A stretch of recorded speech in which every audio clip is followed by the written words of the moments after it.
पवित्र श्रीमद् भागवत गीता, पवित्र चारों वेद, पवित्र कुरान शरीफ, पवित्र बाइबल, पवित्र गुरु ग्रंथ साहिब, पवित्र कबीर साहिब की वाणी में छुपे हुए गूढ़ रहस्य अर्थात तत्व को जानने के लिए कृपया अवश्य सुनिए जगत गुरु तत्वदर्शी संत रामपाल जी महाराज के मंगल प्रवचन।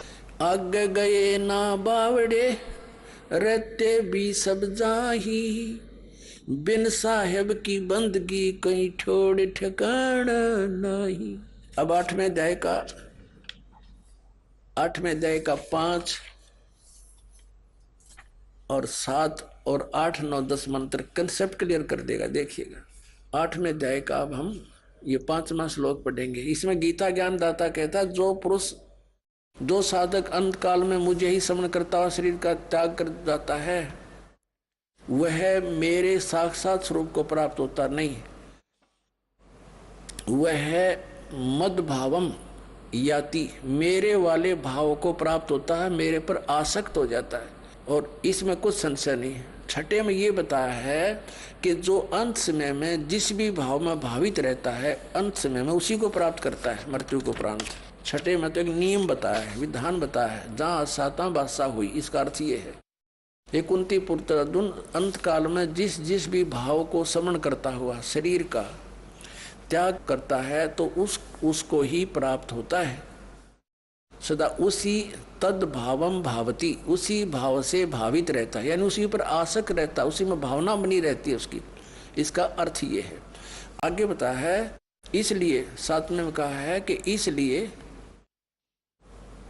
सब समय में निरंतर मेरा स्मरण कर और युद्ध भी कर, अर्पण के मन बुद्धि युक्त होकर निसंदेह मुझे ही प्राप्त होगा। अब इसमें क्या बताया है कि ये एक नियम है, अंत समय में जिसमें आशा रख के शरीर छोड़कर जाता, उसके बाद उसी के पास पहुंच जाता है। अब कहता मेरे को प्राप्त करना है तो मेरे में मन वाला हो, मेरी ही साधना कर, युद्ध भी करना पड़ेगा। यहाँ तो युद्ध करना पड़ेगा मेरी शरण में रहेगा तो। और युद्ध करने वाले को फिर शांति सौंपने में नहीं। इससे सिद्ध है ओम नाम के जाप करने वाले को शांति नाम की चीज नहीं। इसलिए 18वें अध्याय के 62वें श्लोक में कहा कि अर्जुन तू सर्वभाव से उस परमेश्वर की शरण में जा, उस परमेश्वर की कृपा से ही तू परम शांति को और शाश्वत स्थान यानी उसे सनातन परम धाम को प्राप्त होगा। इससे सिद्ध हो गया कि गीता ज्ञान दाता कहता है मेरी शरण में रहना तो युद्ध करना पड़ेगा तुझे। अब तू सोच ले, तो जहां युद्ध करना वो शांति नाम की चीज नहीं। और ये ओम से शांति खोजे नो के ओम शांति, वो नहीं शांति सपने में भी ना हो। अब गीता जी अध्याय नंबर 8 के आपने 5, 6, 7 पढ़ लिए। अब 8, 9, 10 में उस परम अक्षर ब्रह्म की महिमा बताई है। देखिएगा श्रीमद् भगवत गीता अध्याय नंबर 8 का ये श्रीमद् भगवत गीता, ये 7वां तक पढ़ लिया हमने, ये 8वां पढ़ेंगे। यहाँ इसका अनुवाद है। हे पार्थ, ये नियम नहीं है, ये अपने आप नियम तो उसमें लिखना चाहिए था। परमेश्वर के अभ्यास योग युक्तेन, ये ध्यान पर जोड़ रहेगा। ध्यान के अभ्यास रूप योग से युक्त नहीं, नाम से, नाम बता रखा ओम तत्सत। अब जैसे ये परमात्मा के उस लोक को पाना है हमने, जहां जाकर सुखी होंगे। परमात्मा तो यहाँ आते रहे हैं, हमें दर्शन भी होते रहे हैं, वो बता कर गए ऐसे साधना करो, इस साधना से इस तरीके से तुम उस स्थान को प्राप्त होगे जहाँ जाने के बाद फिर लौट कर नहीं आना। तो उसके लिए मजदूरी है या साधना हमारी। जैसे हैंडपंप लगाना है, हैंडपंप किस लिए लगाना है? क्योंकि हमने जल, हमारा ईष्ट है, हमने जल चाहिए और जल पृथ्वी में। उसके लिए हैंडपंप लगाने के लिए जो भी हमने इंस्ट्रूमेंट यूज किए हैं, बुक की, पाइप और जितने भी सारा कुछ प्रोसेस जो है उसके पाने का, यह हमारी साधना है या पूजा नहीं है। पूजा तो हम उसकी जल की कर रहे हैं जिसको पाना है हमने। तो ये मंत्र जो है ओम तो इस ब्रह्म का और तत् ये अक्षर पुरुष का। अक्षर पुरुष एक पेड़ है, निरंजन वा की डार, तीनों देवा शाखा है, ये पात रूप संसार। और तत् उस अक्षर पुरुष का और सत्य ये सार नाम है, आदि नाम है, ये परम अक्षर ब्रह्म की पूजा है, उसके पाने का मंत्र है। यानी इन सब को मिला करके हमने नो सोच ले हैंडपंप लगेगा, सारे प्रोसेस्ड है। दूसरे श्वास उस श्वास से सतनाम के 2 अक्षर का जाप करना है। ये तो समझ लो वो की मार रहे हम और पाइप नीचे कर रहे हैं, पाइप पहुंच गई जल तक। फिर उसके बाद काम शुरू होता है सार नाम का, यानी मशीन समझो, सार नाम सार शब्द है और उससे जो वस्तु मिलेगी वो हमारा इष्ट है, जल।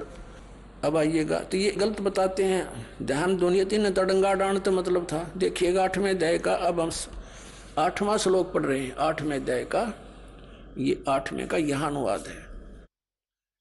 हे पार्थ, परमेश्वर के अभ्यास, उस नाम के अभ्यास से, जो उसका सच्चिदानंद ब्रह्म का नाम है ना, उसके अभ्यास से के योग से युक्त, उसकी भक्ति से युक्त, दूसरे और न जाने वाले चित्त से, यानी बिल्कुल किसी और इष्ट की देव की पूजा नहीं करनी, उस भगवान को इष्ट मानकर पूजा करनी। निरंतर चिंतन करता हुआ परम दिव्य पुरुष, परम प्रकाश रूप दिव्य पुरुष को, यानी परमेश्वर को ही प्राप्त होता है। गीता ज्ञान दाता से अन्य को प्राप्त होता है। और 9वें में कहा है जो कवियम, यदि इस कवि को छेड़ दूंगा तो लंबा चैप्टर बन जाएगा, आप ही इनका अनुवाद पढ़ के अपना जो कंसेप्ट वो क्लियर करते हैं। जो सर्वज्ञ लिख दिया इन्होंने, ये परमात्मा का नाम है। अनादि, सबके नियंत्रता, सूक्ष्म से अति सूक्ष्म, सबके धारण पोषण करने वाले, अत्यंत अचिंत स्वरूप, आदित्य वर्णम, यानी सूर्य की तरह चमकदार, चमकने वाला प्रकाश रूप। अब सूर्य प्रकाश रूप अत निराकार कैसे हो गया? सूर्य तो साकार है वो परमात्मा, लेकिन उसका शरीर तेजों में है। तम से माने अविद्या से अति परे सच्चिदानंद घन परमेश्वर का समन करता हुआ। 8, 9 पढ़ लिया हमने, 10वां 8वें अध्याय का 10वां आ गया। करता हुआ वह भक्ति युक्त पुरुष अंत काल में योग बलेन, यानी भक्ति की शक्ति से, योग माने भक्ति, जो साधना हमने की है उस भक्ति की शक्ति से बिरकुटी के मध्य में प्राणों को अच्छी प्रकार स्थापित करके फिर निश्चल मन से श्रवण करता हुआ उस दिव्य परम पुरुष, दिव्य रूप परम पुरुष परमात्मा को ही प्राप्त होता है। उस परमात्मा को, परम अक्षर ब्रह्म को प्राप्त होता है। अपने आत्माओं, इसी के संदर्भ में परमात्मा ने कहा है कि गुण तीनों की भक्ति में ये भूल पड़ो संसार, कहे कबीर निज नाम बिना कैसे उतरो पार। अब आप जी के कुछ भक्त हैं, क्योंकि आप दूध के जले हुए आए हो और अब लस्सी को भी फूकने की चेष्टा करते हो। कई भक्त कहते हैं, एक भक्त आया श्रद्धालु और उसके साथ 4-5 चेले भी, वो चेले ला रहे थे उसको और वो संत था। उन चेलों के समझ में आया, उनको पता लग गया कि ये गुरुजी भी बनेगा पशु। उसको समझा बुझा के लाए, जी देखो हमने चाहिए भगवान, आप भी परमात्मा के लिए प्रयत्न कर रहे हो और आप हमें भी यही बताना चाह रहे हो, परमात्मा की भक्ति करो। आज हमने जो ज्ञान सुना है एक, आप उसका निर्णय करो और चलो आप भी चलो वहां देखो। यहाँ आए, उसने ज्ञान सुना समझा। अब चेलों के कहने से उसने मानना पड़ा, नाम ले लिया। अब देख, अब उल्टी गंगा चढ़ाओगे परमात्मा, अब गुरुआ ने चेले पार करवाओगे, इन्हें समझा बुझा के लाओगे। क्यों डले ढोरे अपने कर्म फोड़ रहे हो, आप कल्याण करवा लो चल के। तो चातुर आदमी था, कर्म गणे बिगड़ गए थे, उसके अभिमान शेष था, नाम लेकर गया, पहला मंत्र ले गया। फिर क्या कहता, उन चेलों के सामने है या मिलते समय 4 नौन खड़े, उसके 4 इधर खड़े, कहने लगे एक तरफ तो आप कहते हो मेरी एक प्रार्थना है, सुनना मैं बस सुना। एक तरफ तो कहते हो इनकी पूजा नहीं करनी है, अरे ये मंत्र वही दे रहे हो, देखो भाई देखो। बता भाई, अब उसने 1 मिनट में क्या समझाऊं मैं क्योंकि उसने तो ये चाहा था कि चेले फिर मेरे चिपके रहे, इनके कल्याण से कोई लिंक नहीं था उसका, अज्ञानी आदमी था। अपने आत्माओं, ये भक्ति नहीं दे रहे हम इनकी, अब जैसे हम विदेश में गए हुए हैं और वहां के जो प्रबंधक हैं, जैसे हमने किसी से कनेक्शन ले रखा बिजली का, किसी से टेलीफोन का और किसी से गैस का, पानी का, या बैंक लोन ले रखा है, तो उनका जो कर्जा वापस दे रहे हैं, देना है, तो क्या उनकी हम पूजा कर रहे हैं? वो तुम्हारा एक इंसानी नाते परम कर्तव्य बनता है, उनका टैक्स दें, बिजली वालों का बिल भरे, वो हमारा कनेक्शन जारी रखे। ये क्या उनकी पूजा थोड़ी कर रहे हैं, एहसान थोड़ा हम कर रहे हैं उन पर। हम पैसे दे रहे हैं, उनसे ले रहे हैं, और वो क्या आसान कर रहे हैं हमारे ऊपर। तो इतनी समझ रहेगी, अभिमान छूटता नहीं प्राणी का। तो ये कंसेप्ट क्लियर करना चाहता है दास के हम इनकी पूजा नहीं करते। हम पूजा तो कभी परमात्मा की करते हैं, उस सतलोक में जाने की करते हैं। उसके लिए जो जो भी क्रियाएं हमने करनी है वो क्रियाएं कर रहे हैं हम। ये अब इनकी मजदूरी कर रहे हैं, साधना कर रहे हैं, पूजा नहीं कर रहे हम। अब कैसे कर रहे हैं? पहले तो ये कंसेप्ट करते हैं क्लियर है कि तीन देव की जो करते भक्ति उनकी कदे ना होवे मुक्ति। अब ये तो है सही साधना, ऐसे करने से लाभ होगा, गीता ज्ञानदाता कहता है। और जो इन तीनों देवताओं तक की पूजा करते, 7वें अध्याय के 12 से लेकर और 15 तक रजगुण ब्रह्मा, सतगुण विष्णु, तमगुण शिव जी की जो साधना करते हैं, इन्हीं को इष्ट मानकर पूजते हैं, उनके लिए कहा है। जो इनको फाइनल गॉड मान रहे हैं, कंप्लीट गॉड, तो उनके लिए कहा है कि वो मुक्ति प्राप्त नहीं कर सकते, मोक्ष प्राप्ति नहीं हो सकती उनसे। अब देखिएगा गीता अध्याय नंबर 7 के है, इस 7वें अध्याय में निर्णायक ज्ञान दे रखे है। और ये कहा गीता ज्ञानदाता ने कि अर्जुन अब ऐसा ज्ञान बता दूंगा जिसके जानने के बाद फिर कुछ भी शेष जानना नहीं रहेगा। और बिल्कुल सही बता रखा है, देखिएगा ये तो 7वां अध्याय है, इसका दूसरा मंत्र देखिएगा। मैं तेरे लिए इस विज्ञान सहित तत्व ज्ञान को पूर्णतः कहूंगा, जिसको जानकर संसार में फिर कुछ भी जानने योग्य शेष नहीं रह जाता। हो गया खत्म। अब हम इसको थोड़ा सा शॉर्ट में पढ़ेंगे। 7वें अध्याय का हम 12 से शुरू करते हैं। 7वां अध्याय का हम 12 से शुरू करेंगे। ये 12वां श्लोक। अभी और भी जो सतगुण से उत्पन्न होने वाले भाव हैं और रजोगुण से तथा तमोगुण से उत्पन्न होने वाले भाव हैं, उन सब को मुझसे ही होने वाले हैं ऐसा जान, परंतु वास्तव में उनमें मैं और वे मुझ में नहीं है। अब अभी ताजा ये सिद्ध किया आपको कि रजगुण ब्रह्मा है, सतगुण विष्णु, तमगुण शिव जी। तो इन तीनों गुणों से क्या होता है? रजगुण ब्रह्मा के दबाव से, इसके प्रभाव से, रजोगुण के प्रभाव से हम संतानों उत्पत्ति करते हैं। यहाँ के ठाठ बाट की हमारे अंदर एक जबरदस्त प्रेरणा बनती है, ये रजोगुण के प्रभाव से बनती है। और फिर सतीथि सतोगुण प्रभाव से एक दूसरे में ममता मोह फंस जानी, जबरदस्त जकड़े जाते हैं। और तमोगुण का अपना पता ही है, क्रोधाना, ये भगवान शंकर जी के तमोगुण से है। तो क्या बताया है कि इन तीनों गुणों से जो कुछ भी हो रहा है, सृष्टि, सतीथि और संहार, इसका निमित्त मूल कारण तो मैं हूं, लेकिन मैं इनमें नहीं, ये मुझ में नहीं, क्योंकि ये इनसे अलग रहता है, अपने पुत्रों से भी गुप्त रहता है। ये काल के पुत्र हैं, रजगुण ब्रह्मा, सतगुण विष्णु, तमगुण शिव जी। तो ये क्या बता रहा है आगे देखिएगा। 7वें अध्याय का 13वां श्लोक पढ़ेंगे, 12वां हमने पढ़ लिया। गुणों के कार्य रूप सात्विक, राजस, तामस, इन तीनों प्रकार के भावों से सारा संसार, प्राणी समुदाय मोहित हो रहा है। इन तीनों गुणों से परे मुझ अविनाशी को नहीं जानता। अब कितना कह रहा है कि ये तीनों गुणों के, रजगुण ब्रह्मा, सतगुण विष्णु, तमगुण शिव जी से ही जकड़ी हुई है इनकी बुद्धि। इनसे ऊपर ब्रह्म मुझे भी ना जानते, इनसे अधिक लाभ मैं दे सकता हूं। आगे देखना 14वें में क्या किया।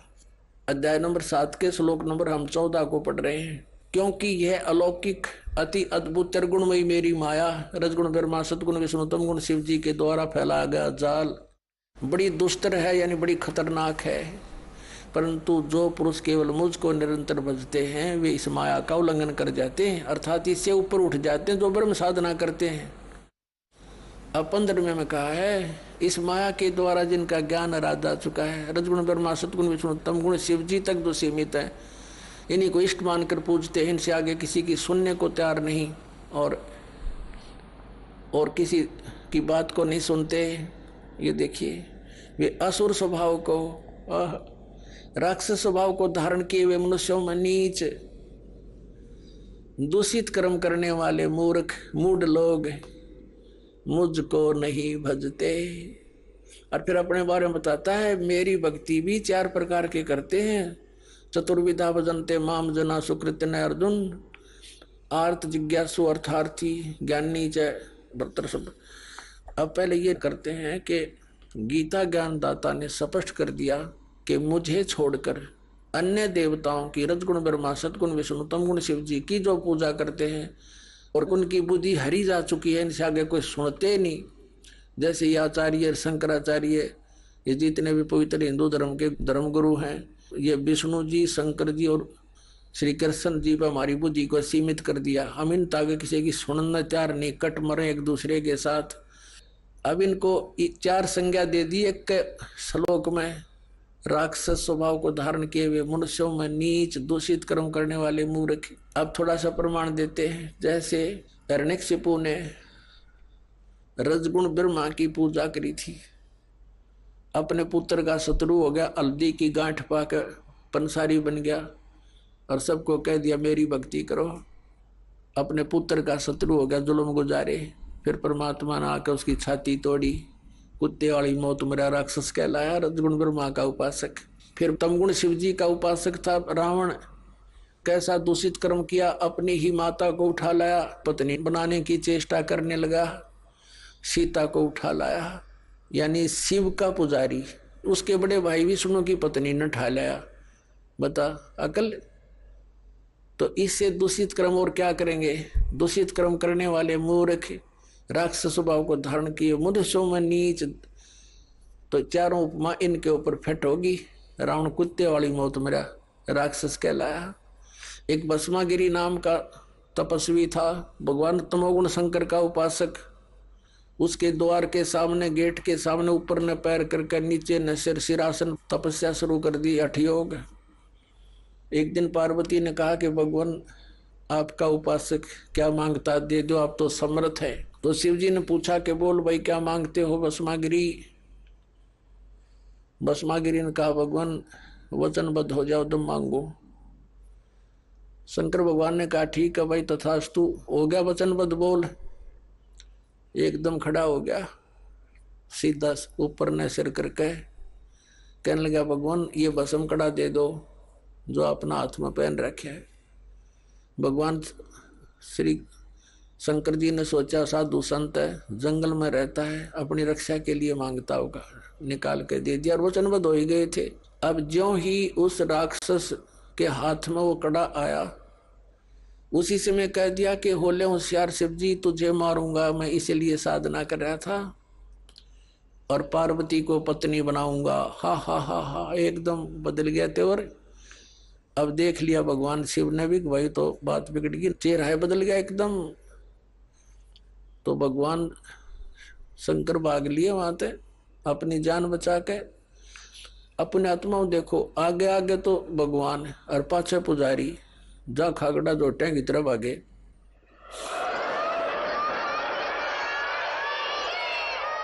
और ये आज तक हमने मूर्ख बना रहे हैं ये संत, क्योंकि वो मृत्युंजय कालज्य सर्वशक्तिमान महेश्वर सर्वशक्तिमान।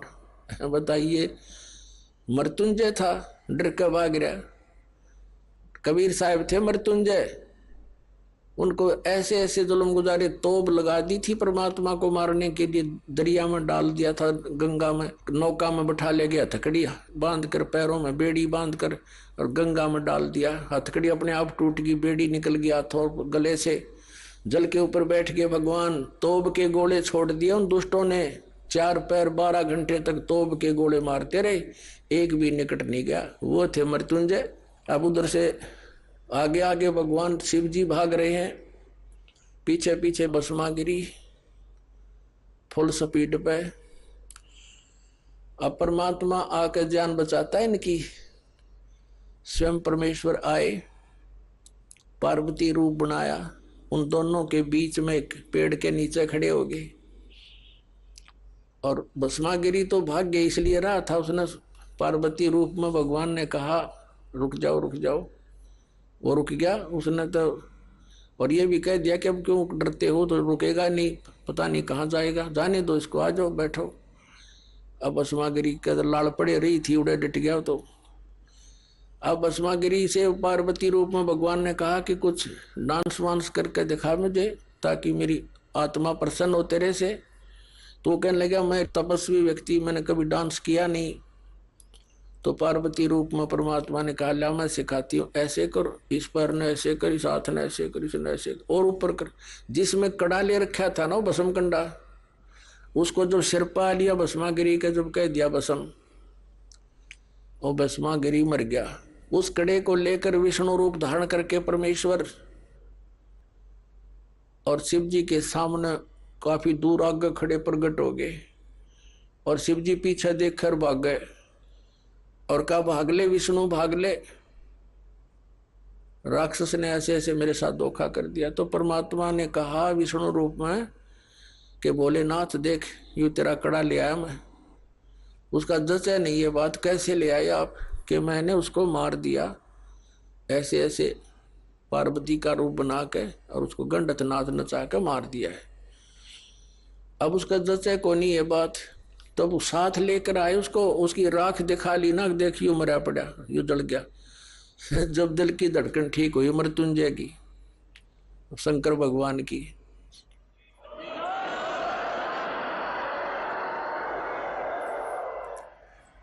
अपने आत्मा इससे भी दुष्ट और कौन हो गया, अपनी माँ के ऊपर नीत डिगा दी। और भगवान शंकर को अंतर्यामी के ये नहीं समझ सका, यू राक्षस के सोच लिए बैठा है, और दे दिया कड़ा ठाकर, उसका 2 मारो जूत भगा देता वहां से। यदि अंतर्यामी होता समझ जाता पहले ये क्या बकवास सोचे बैठा है, अरे इनकी हम पूजा करने पर ला रखे थे, सारा जीवन बर्बाद करा दिया हमारा। और परमात्मा 600 वर्ष पहले कहा करते 3 देव की जो करते भक्ति उनकी कदे ना हुआ मुक्ति। अब भस्मागिरी से भस्मासुर हो गया, राक्षस कहलाया, और कुत्ते वाली मौत मरा। ऐसे दूषित कर्म, ऐसे जुल्म, अपनी माँ पर नीत डिगा रहा, यानी इष्ट देव रूप में पूजे, उसकी पत्नी पर दोष मन में नीच के, इससे दुष्ट और कौन होगा। फिर तीसरे आते हैं विष्णु के उपासक वैष्णव। एक बार कुंभ का मेला हो गया हरिद्वार की हर की पेड़ी पर भी का उनका संयोग बन गया। तो वहां पर ये गिरिपुरी नागा नाथ सन्यासी वैष्णव ये अपने अपने ग्रुप में इकट्ठे हो जाते हैं। नागा का अलग ग्रुप, सन्यासियों का अलग, वैष्णव का अलग, नाथों का अलग, कनपाड़े नाथ न्यारे।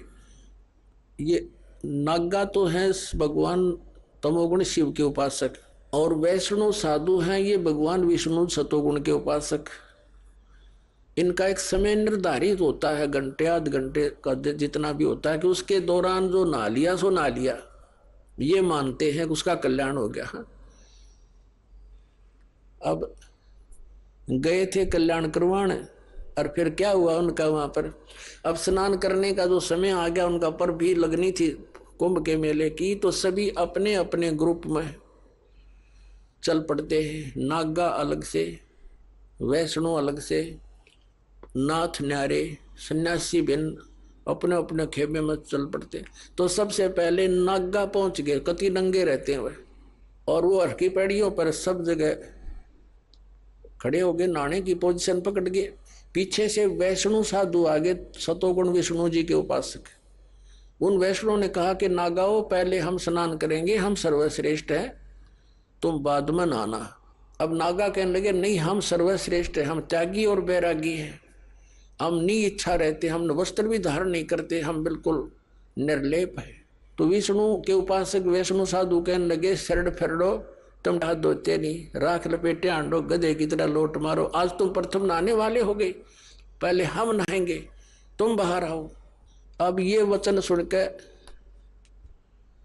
अब वो तमोगुण के पुजारी हो गए उल्टे और पकड़ लिए उनके सिर के वो जटा पकड़ पकड़ के वो उसके पकड़ रहे और वो उसकी लट्ठम लट्ठा मुक्का मुक्का बुड़के काटे, मुखों से काटे, फिर तलवार निकाल जाए, कटारी मारे, एक दूसरे के छुरे गोप दे। 25,000 ये त्रिगुण उपासक ये कटका मर गए वहां पर। हर की पैड़ियों पे गंगा का पानी लाल बना दिया, लाश उसके अंदर 100 बहा दिए नरे। तो इसके विषय में सूक्ष्म वेद के अंदर परमात्मा ने कहा है, तीर तुपक तलवार कटारी जमदड़ जोर बदावे है, हर पैड़ी हर हेत न जाण्या वाजा तेग चलावे है, काटे शीस नहीं दल करुणा ये जग में साध कवावे है, जो जन इनके दर्शन को जावे उनको भी नरक पठावे है। अब क्या बताते हैं कि तीर कटारी तलवार ठोके एक दूसरे में, और ये तीर तुपक तलवार कटारी नौके जम धड़ जोर बधावे हैं, यानी कति डट के युद्ध किया उन्होंने। और हर पैड़ी हर हेत नहीं जाण्या वाजा कर चलावे हैं। भगवान हर पैड़ी को है, भगवान का प्रेम भी नहीं, और आपस में कटका मर गए वहां पर। काटे शीस नहीं दल करुणा ये जग में साध कवावे हैं, इनका इतनी दया नहीं, राक्षस से भी बुरे ये। काटे शीस नहीं दल करुणा ये जग में साध कवावे हैं, और जो जन इनके दर्शन को जावे, ऐसे व्यक्तियों के पास जो जागा उनको यही पाठ पढ़ाओगे कटने और मरने का, तो उनको भी नरक पठावे हैं। तो पुण्यात्माओं, परमात्मा 600 वर्ष पहले कहा करते, गुण तीनों की भक्ति में ये भूल पड़ो संसार, कहे कबीर निज नाम बिना कैसे उतरो पारे, तीन देव की जो करते भक्ति उनकी को देना होवे मुक्ति। अपने आत्मा परमात्मा ये कहा करते कि उन्होंने ये नहीं कहा कि ये हमारे ब्रह्मा विष्णु महेश तुम्हारे दुश्मन नहीं बताए, ये अपने भाई बहन हैं और काल का फंस गई अच्छी आत्माएं हैं, इनको बना दिया यहाँ का चौधरी, इनकी मृत्यु होगी जब इनको गधे बना के छोड़ देगा और नई तैयार कर लेगा। आप मत, ये तो हमारा दुरुपयोग कर रहा है। और दुर्भाग्य उन देवताओं का, ब्रह्मा विष्णु महेश का, जो आज स्वर्ग में बैठे हैं, उनके हाथ से ये प्राइम टाइम निकल गया इनके, जो आज आपको प्राप्त हो रहा है। ये समय है।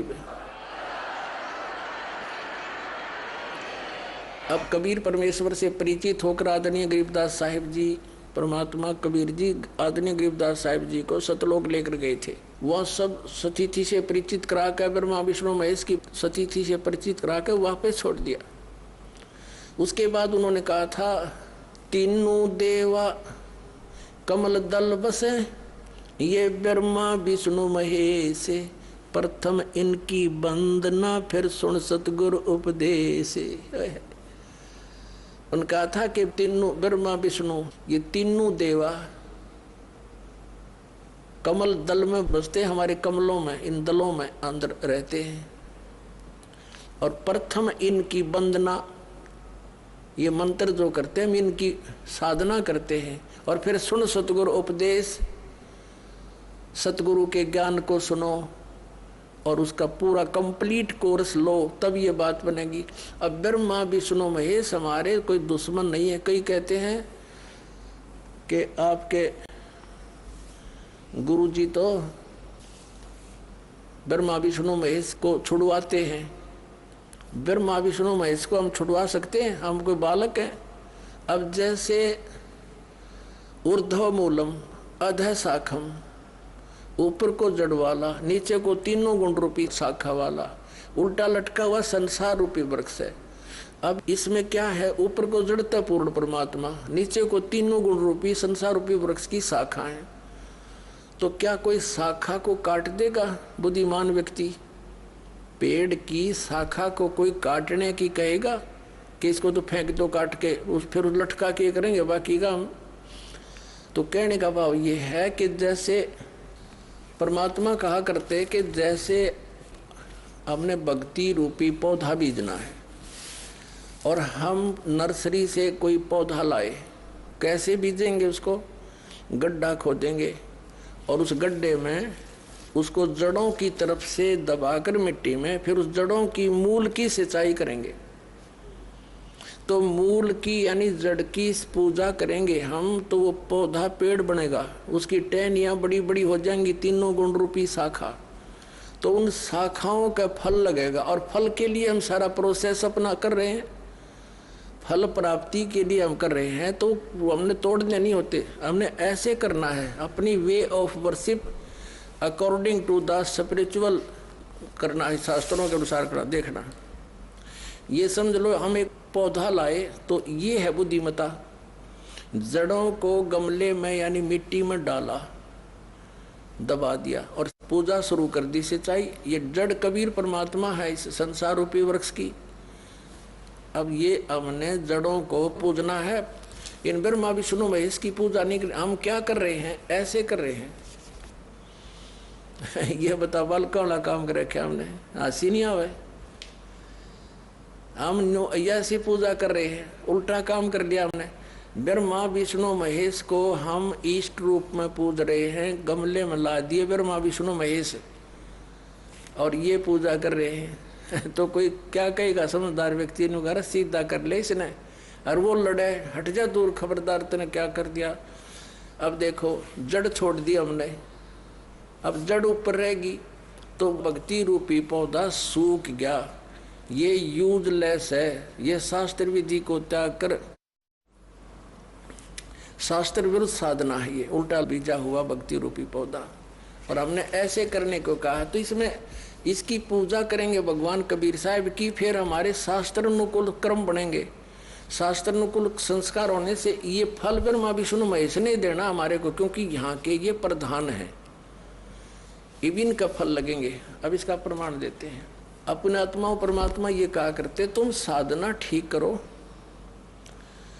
और फिर आपको लाभ होगा पूरा। अब तुम साधना कर रहे हो उनकी जो आपको कुछ दे ही नहीं सकते। अब जैसे आप किसी फैक्ट्री मालिक की नौकरी कर रहे हो तो नौकरी उसकी कर रहे हो, आपकी हाजिरी लगकर तनख्वाह बनकर कैशियर के पास आती है, अकाउंटेंट के पास आती है। अब तनख्वाह तो देंगे अकाउंटेंट और वो कैशियर, लेकिन वो देंगे आपका वर्क डन, और वो भी उस मालिक की मजदूरी करोगे। तो यदि उस आप लागे अकाउंटेंट और कैशियर की जूते साफ करन, उसकी प्लेट धोना, वह नौकरी दी छोड़ आपने, वो खा के देंगे आपको, लोग भाजत चाह भी ना पाओ टाइम पे। तो इसी प्रकार हमने पूजा तो करनी है, मजदूरी तो करनी, इष्ट रूप में तो पूजना परमपिता को, कबीर साहब को, और फिर उससे बनेंगे हमारे शास्त्र अनुकूल जितने भी शुभ संस्कार फिर देंगे। यही यहाँ पर जब तक आप यहाँ रहोगे तो यहाँ के ये प्रधान है, इन्होंने हमारा वर्क डन देना है। जैसा कर्म करेगा फल देगा भगवान, इनका ये आखिरी विधान था। तो ये भगवान तो वर्क डन ही दे सकते, इसमें ऐड नहीं कर सकते। और फैक्ट्री मालिक बनवाने करा के दे तोहफे में, यानी परमात्मा हमारे मालिक हैं, मालिक तो कुछ भी दे सकता है। अब और थोड़ा सिखा दिखाते हैं क्योंकि कंसेप्ट इससे जुड़ा हुआ है। इसी गीता जी अध्याय नंबर 3 के, ये श्रीमद् भगवद गीता अध्याय नंबर 3 के आपको दिखाते हैं श्लोक 10 से लेकर 15। ये देखिएगा श्रीमद् भगवद गीता अध्याय नंबर 3 के और श्लोक नंबर 10। प्रजापति ब्रह्मा ने कल्प के आदि में यज्ञ सहित प्रजाओं को रचकर कहा था तुम लोग इस यज्ञ के द्वारा, यज्ञ माने धार्मिक अनुष्ठान, शास्त्र अनुकूल वृद्धि को प्राप्त हो। यह यज्ञ तुम लोगों को इच्छित भोग प्रदान करने वाली हो। 11वें में कहा है यज्ञ के द्वारा देवताओं को उन्नत करो और वो देवता तुम लोगों को उन्नत करें। इस प्रकार निस्वार्थ भाव से एक दूसरे को उन्नत करते हुए तुम लोग कल्याण को प्राप्त हो जाओगे। 12वें में फिर कहा है यज्ञ के द्वारा बढ़ाए गए देवता, बताओ देवता ने क्या हम पकड़ कर बढ़ावाएंगे, खींच कर बढ़ावाएंगे उन्हें? अब ये विधि बता रखी है कि शास्त्र अनुकूल साधना करने से, जड़ की पूजा करने से ये तीनों देवता रूपी शाखा बढ़ जाएंगी, बड़ी हो जाएंगी, फिर ये फल देंगे।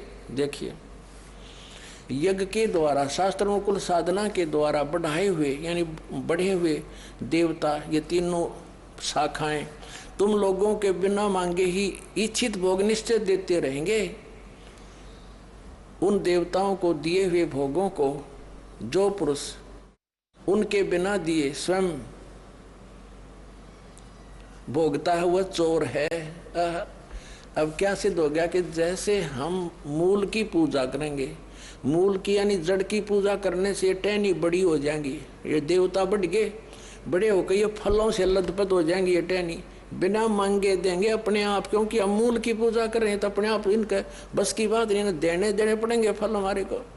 आगे देखो, और जो फिर कहते हैं धर्म दान नहीं करते तो वो तो चोर हैं, वो फिर स्वयं भोगता है बिना गुण को दिए यानी बिना कुछ दान किए तो चोर है। 13वें में कहा है, यज्ञ से बचे हुए अन्न को खाने वाले श्रेष्ठ पुरुष सब पापों से मुक्त हो जाते हैं, और जो पापी लोग अपने शरीर पोषण के लिए ये अन्न पकाते हैं वे तो पाप ही खाते हैं। इसका कहने का भाव यह है, अपने आत्माओं यहाँ पर सतलोक आश्रम बरवाला जिला हिसार हरियाणा में पूरे विश्व में एक ये स्थान है जहाँ शास्त्र अनुकूल साधना होती है। अब ये क्या बता रहे हैं, यज्ञ से बचे हुए अन्न को खाने वाले श्रेष्ठ पुरुष संत यानी अच्छी आत्मा तो सब पापों से मुक्त हो जाते हैं। हम सबसे पहले परमात्मा का भोग निकालते हैं, भोजन का भी, हलवे का प्रसाद बनकर आता है वो भी, उसको भगवान के भोग लगाकर फिर शेष अन्न को वितरित किया जाता है। तो ये कहते हैं यज्ञ से बचे हुए अन्न को खाने वाले संत, साधु संत भक्त, यज्ञ से बचे हुए अन्न को खाने वाले संत है यानी साधु संत भक्त आत्माएं, अच्छी आत्माएं सब पापों से मुक्त हो जाते हैं। अब कहने का भाव ये है कि यहाँ पहले भगवान को भोग लगा के शेष बचे हुए अन्न को उसके बच्चों को वितरित किया जाता है, वो महापाप नाशक बन जाता है। तो यहाँ आओगे तो सारी साधना मिल लगेगी आपने, तो सब पापों से मुक्त होगे, ज्ञान सुनोगे, धर्म यज्ञ, ज्ञान यज्ञ, प्रणाम यज्ञ, सारी यज्ञ, सब साधना, पूरा ट्रीटमेंट दिया जाएगा। फिर कहते हैं जो दान धर्म नहीं करते हो तो चोर हैं भगवान के। जिन हर की चोरी करी और गए राम गुण भूल, ते बिदना बागुल किए वो फिर झूले उल्टी झूल। कहते हैं जिन हर की चोरी करी, भगवान ने जो आपको दान दिया है, धन आपके संस्कार में, उसको आगे दान जो नहीं करता वो तो चोर बताया भगवान का। तो फिर क्या बताते हैं देखिएगा, आगे इसमें निष्कर्ष निकल रहा है। अब 3रे अध्याय का हमने ये 13वां श्लोक पढ़ लिया। यज्ञ से बचे हुए अन्न को खाने वाले श्रेष्ठ संत माने आप अच्छी आत्माएं सब पापों से मुक्त हो जाते हैं, और जो पापी लोग अपना केवल कमाया और खाया वहीं तक सीमित हैं वो तो पाप को खाते हैं। अब 14 और 15 में एक निर्णायक ज्ञान दे दिया। पहले इनका अनुवाद पढ़ाएंगे इंजीनियरों का, फिर समझ में आएगा।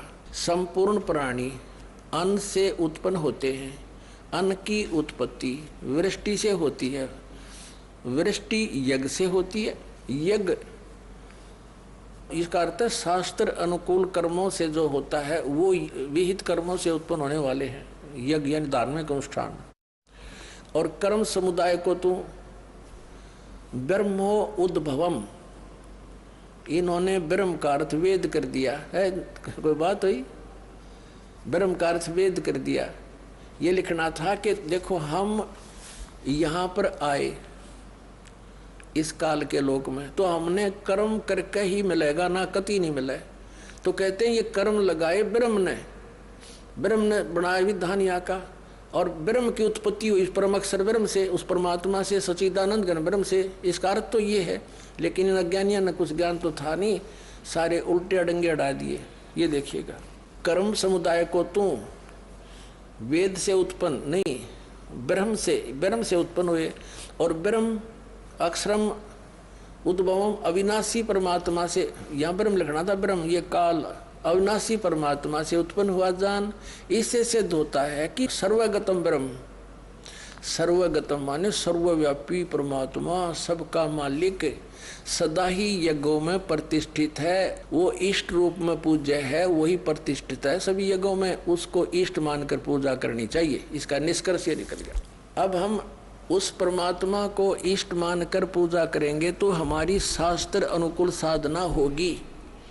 और इसमें कहा है कि सारा जो शास्त्र अनुकूल साधना करने से हमारे शुभ संस्कार बनेंगे। ये भक्ति रूपी पौधा बड़ा होगा, ब्रह्मा विष्णु महेश के पास हमारे संस्कार जाएंगे और ये बिना मांगे आपको देंगे, आपको बिना मांगे देंगे। जैसे फल लदपत हो गए टहनिया के, आप भी खाओ, रिश्तेदार भी ले जाओ और पड़ोसी भी तोड़ ले जाओ तो भी समाप्त ना हो। तो इतना इस प्रकार हमारा ये पूरा भक्ति क्रम पूरा होता है। तो हम आपको सबसे पहले परमात्मा ने कहा है कि तीनों देवा इन कमल दलों में बसे, ये ब्रह्मा विष्णु महेश, और प्रथम इनकी वंदना और फिर सुन सतगुरु उपदेश। तो हम इनकी पूजा नहीं कर रहे, हम किसी का किराया दे रहे हैं। जैसे हम टैक्स भर रहे हैं बिजली का, हम बिल भर रहे हैं इसका टेलीफोन का, वो पूजा थोड़ी कर रहे हैं।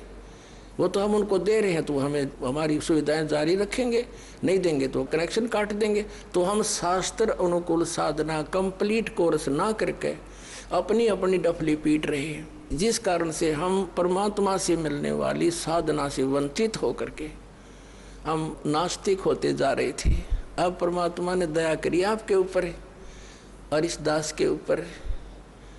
इस दास को बनाया वो तत्वदर्शी संत, और जो ज्ञान परमात्मा 600 वर्ष पहले छुपा गए थे खजाना, इस दास को चाबी दे दी। अब दास ने खोल दिया उसके बच्चों के सामने, अब खाओ और खर्चो, चलो सतलोक में।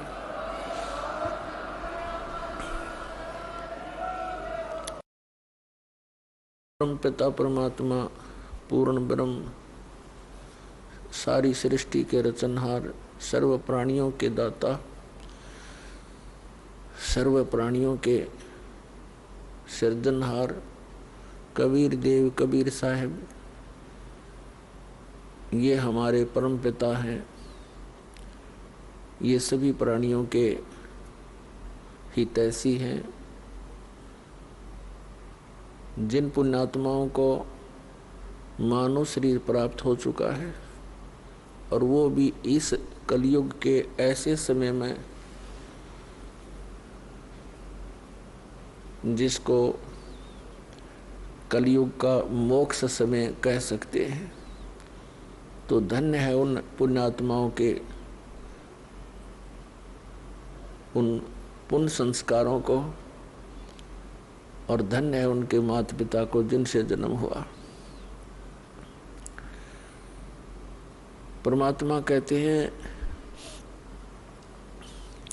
मात पिता मिल जाएंगे,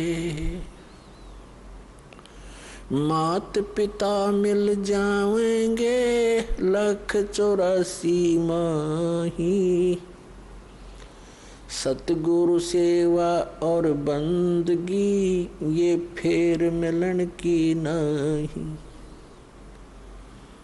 कबीर परमेश्वर जी कहते हैं कि माता पिता तो आपको इस 84 लाख योनियों में भटकते हुए बहुत मिल जाएंगे। मनुष्य जीवन होगा वहाँ माता पिता होंगे, कुत्ते का जीवन होगा वहाँ माता पिता मिल जाएंगे, सूअर का जन्म होगा वहाँ माता पिता मिल जाएंगे, लेकिन सतगुरु सेवा और बंदगी ये फेर मिलन की ना। पुण्यात्मा, हम कहाँ रह रहे हैं, कैसे लोक में हम जीवन व्यतीत कर रहे हैं, ये हमें कभी विशेष आभास हुआ नहीं। हम क्यों मर रहे हैं, क्यों हम रोगी कोढ़ी हो रहे हैं, क्यों हम सारा दिन भटक रहे हैं कोई ना कोई टेंशन लिए हुए। अब हमने ये सोचा ही नहीं, इतने कष्ट के अंदर भी हम फिर जीवन की इच्छा ही किए रहते हैं, क्योंकि हमारे ऊपर एक प्रेशर है इस त्रिगुणमयी माया का। त्रिगुणमयी माया कौन सी है? रजगुण ब्रह्मा जी, सतगुण विष्णु जी, तमगुण शिव जी के अंदर से निकल रही वो गुप्त किरणें, वो तरंगे उनके गुणों की, वो हमें प्रभावित कर रही है।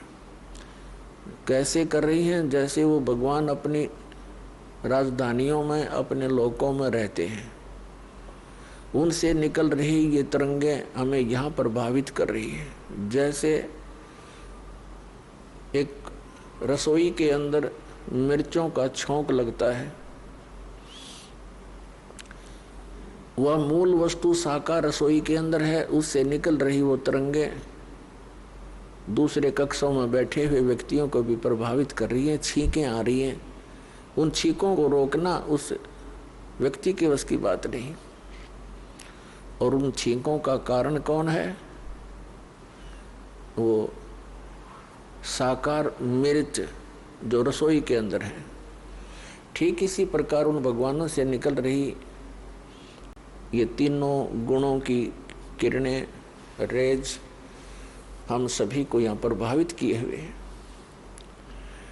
और जिस कारण से हम सोच ही नहीं पाते हैं, कोशिश करते हैं तो 2 सेकंड के बाद मन कहीं का कहीं पहुंच जाता है।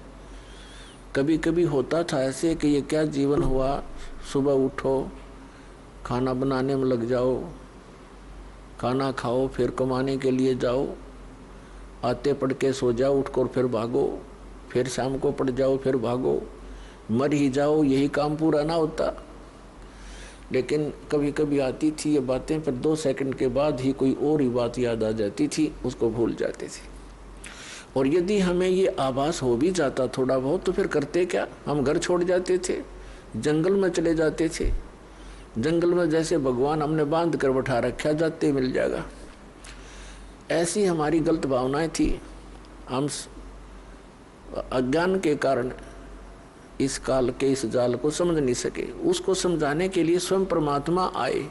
वो हमारे पिता हैं, हमारे जनक हैं, क्योंकि अपने का दुख अपनों को ही होता है। तो इसके लिए परमात्मा कहते हैं, कबीर ये माया अटपटी और सब गट आण अड़ी, किस किस न समझाऊं या कुआ भांग पड़ी। या त्रिगुणमयी माया की, यहाँ के सुख सुविधाओं की, यहीं के चोचलों को देखकर मन यही भ्रमित रहता है। तो ये भांग पी रखी हमने। जब ये भांग उतर जाएगी, आप बाकी का जीवन गिन गिन कर काटोगे। भगवान कद पीछा छूटे इस गंदे लोक ते। अरिवज्ञानता के कारण हम यही सुविधाएं, यही जुटाने के लिए लगे रहते हैं। यहीं की सुख सुविधाएं प्राप्त करने के लिए हम संतों ऋषियों के पास, मंदिरों मस्जिदों में जाते रहते हैं। और ये हमारे साथ न चली और जीवन सारा इन्हीं की जोड़ जुगाड़ में व्यर्थ हो जाता है। तो वो ज्ञान परमात्मा ने आके दिया।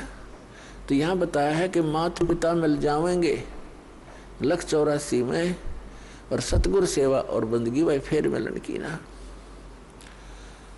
अपन आत्मा सतगुरु शब्द एक बहुत महत्वपूर्ण है। अब जैसे गुरु किसे कहते हैं? गुरु उसको कहते हैं जो मार्गदर्शन करता है, वो अपने अक्षेत्र का मास्टर होता है। जैसे कोई मैकेनिक है, उसको भी गुरु मानते हैं, उसके शागिर्द जिनको वो ट्रेनिंग देता है।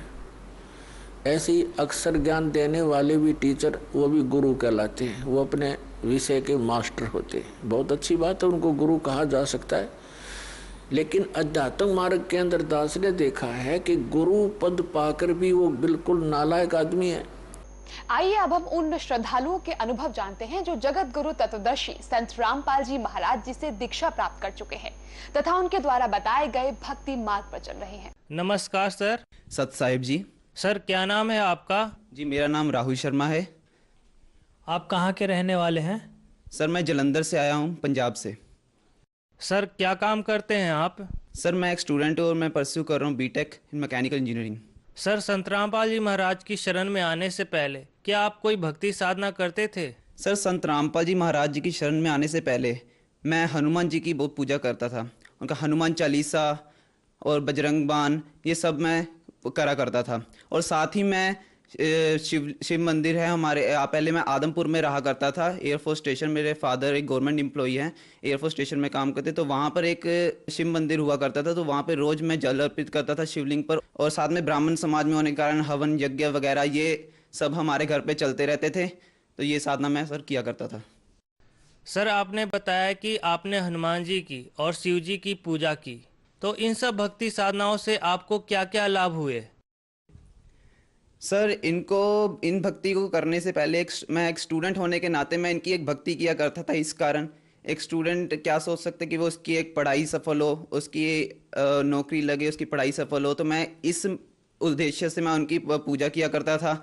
और भक्ति मार्ग के बारे में मुझे ज़्यादा पता नहीं था, मैं बस इस कारण से उनकी पूजा किया करता था। जिसके कारण संत रामपाल जी महाराज जी के जब से सत्संग सुनना शुरू किया तो हमें पता लगा कि वो साधना जो हम कर रहे हैं उससे कोई लाभ हमें प्राप्त नहीं होगा, क्योंकि वो बिल्कुल शास्त्र विधि के विरुद्ध साधना थी।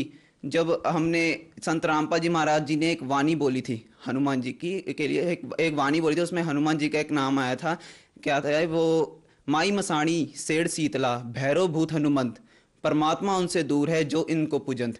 अब इसमें ये मुझे मेरी वाणी ये मुझे दिमाग में खटकी और मैंने देखा कि मैं हनुमान जी की पूजा कर रहा हूँ और उसमें क्या लिखा कि हनुमान की पूजा करने से परमात्मा हमें नहीं मिलेगा। तो परमात्मा नहीं मिला तो हमें लाभ भी नहीं कुछ होगा। सर आपने बताया कि पहले की भक्ति साधनाओं से आपको कोई लाभ नहीं हुए, तो सर फिर आप संत रामपाल जी की शरण में कैसे आए? सर संत रामपाल जी महाराज जी के शरण में आने के पीछे एक कारण था। मेरे मम्मी पापा ने पहले आदमपुर डमुंडा से एक संत थे, कबीर पंथी थे, उनसे ही नाम ले रखा था। उनसे जो भक्ति साधना में थी वो कर रहे थे। तो पापा को सत्संग सुनने का बहुत शौक हुआ करता था, उनकी एक लगन लगती थी सत्संग सुनने में। तो उनका समय कुछ ऐसा था, वो शाम के समय आते थे और सत्संग लगा लेते थे। तो हम उनका विरोध भी करते थे, क्योंकि कई हमारा वो सीरियल का टाइम होता था तो हम वो सत्संग लगा लेते थे। इसके कारण हमारा तो उसमें मन नहीं बनता था, हम जितनी साधना थी वो हम किया करते थे। तो जब से उन्होंने संत रामपाल जी महाराज जी का जैसे ही सत्संग लगाया एक दिन, तो पहले दिन ही हम अपने सीरियल वगैरह सब भूल गए। और संत रामपाल जी महाराज जी के वचनों में ऐसी शक्ति थी कि हम उनका सत्संग सुनने लगे। और उनका सत्संग सुनते सुनते हम रोज उनके सत्संग सुनने लगे। और जब पापा आदमपुर डमुंडा से एक संत थे, तो वहाँ से एक सतनाम ऐसे मंत्र का जाप मिला था। तो जब उन्होंने गुरु जी ने प्रमाण सहित दिखाया कि वो सतनाम जो है वो 2 अक्षर का नाम है, कोई ऐसा नाम नहीं जो सतनाम कहने से कोई लाभ नहीं मिलेगा जब तक वो 2 अक्षर का नाम नहीं मिलेगा। ऐसे नानक जी की वाणी में थी, सोई गुरु पूरा कहावे जो 2 अक्षर का भेद बतावे, एक छुड़ावे एक पढ़ावे ता प्राणी निज घर को जावे। और कबीर साहिब जी की वाणी में भी लिख रखा है, क्या है कबीर अक्षर 2 भाग, वो होगा खसम तो लेगा राख। और वो संत रामपाल जी महाराज जी ने जब बाले मर्द आने वाली जन्म साखी में से बताया कि ये 2 अक्षर के नाम है, और ऐसे कई जगह से प्रमाणित करके संत रामपाल जी महाराज जी ने बताया कि असली सतनाम कौन सा है, और उस जिससे जाप कर, जिसे नानक देव जी ने जाप किया और अनेकों संतों ने, गरीबदास साहिब ने, मलूकदास साहिब ने, दादू साहिब ने, इन सब संतों ने जिसका जाप किया, जिसके कारण वो पार हुए, तो वही नाम जपने से हमारा भी मोक्ष होगा और हमें जो भी लाभ मिलेंगे वो उसी से ही मिलेंगे। तो संत रामपाल जी महाराज जी की दया से वो मंत्रों का वो सही उच्चारण, वो जो जैसे मंत्र करने उसका हमें ज्ञान हुआ। फिर पापा को पता लगा तो पापा संत रामपाल जी महाराज जी की शरण में जल्दी से गए। सर आपने संत रामपाल जी महाराज से नाम दीक्षा कब ली? सर मैंने 2014 में नाम दीक्षा ली थी, 20 अप्रैल। सर संत रामपाल जी महाराज से नाम दीक्षा लेने के बाद क्या आपको कोई लाभ प्राप्त हुए? सर मुझे संत रामपाल जी महाराज जी की शरण में आने से बहुत लाभ मिले। ऐसे खोजत एक वाणी थी, खोजत खोजत मैं फिरा कारण अपने राम, वो राम जैसे संत मिले जिन तारे सब काम। अब वो मुझे संत रामपाल जी महाराज जी सदगुरु वो मिले जिन्होंने मेरे ये काज सवारे।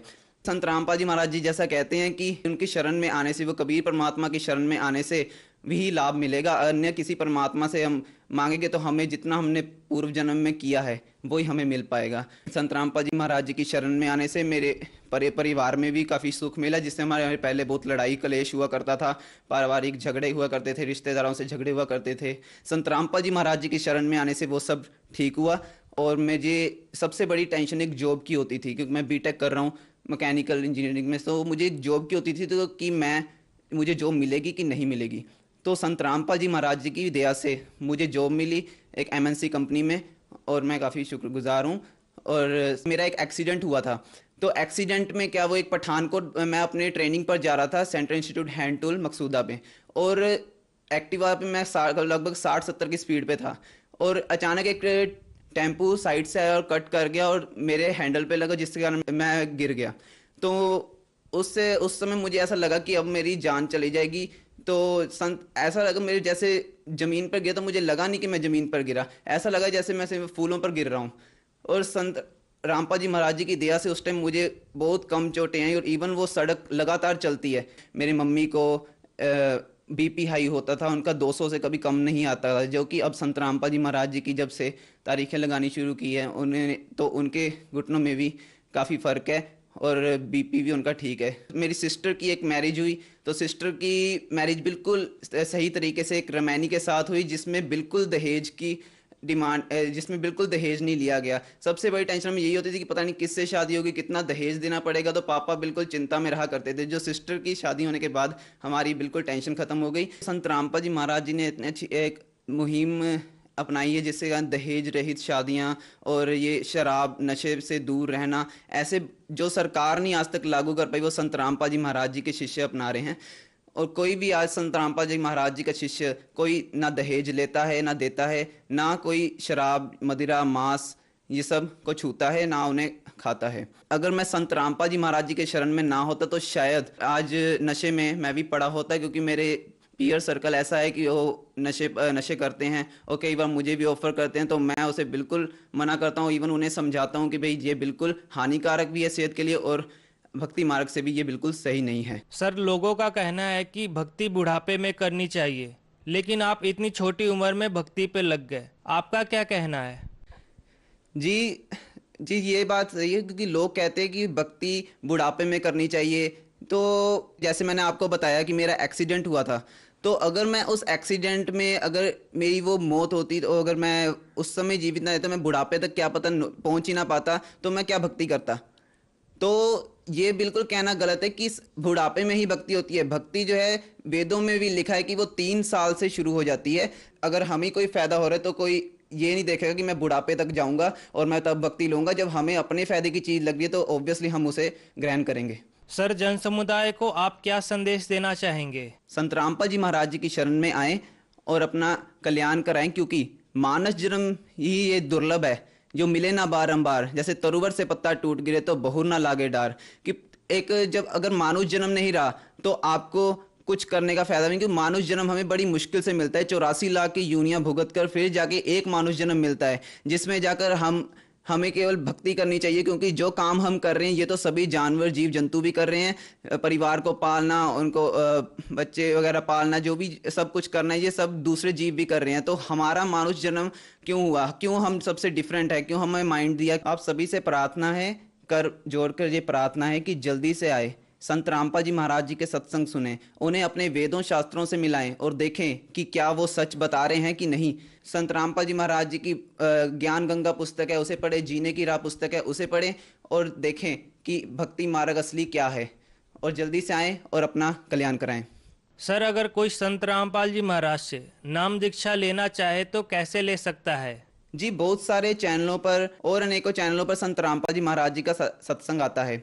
आप उसमें से देखकर, नीचे पीली पट्टी दी हुई है, उसमें आप नंबर को मिलाकर ज्ञान गंगा पुस्तक मंगवा सकते हैं, और उनसे बात करके आप संत रामपाल जी महाराज जी के नामदान केंद्र पर जाकर नाम दीक्षा भी ले सकते हैं और अपना कल्याण करवा सकते हैं। धन्यवाद सर। Ji, thank you.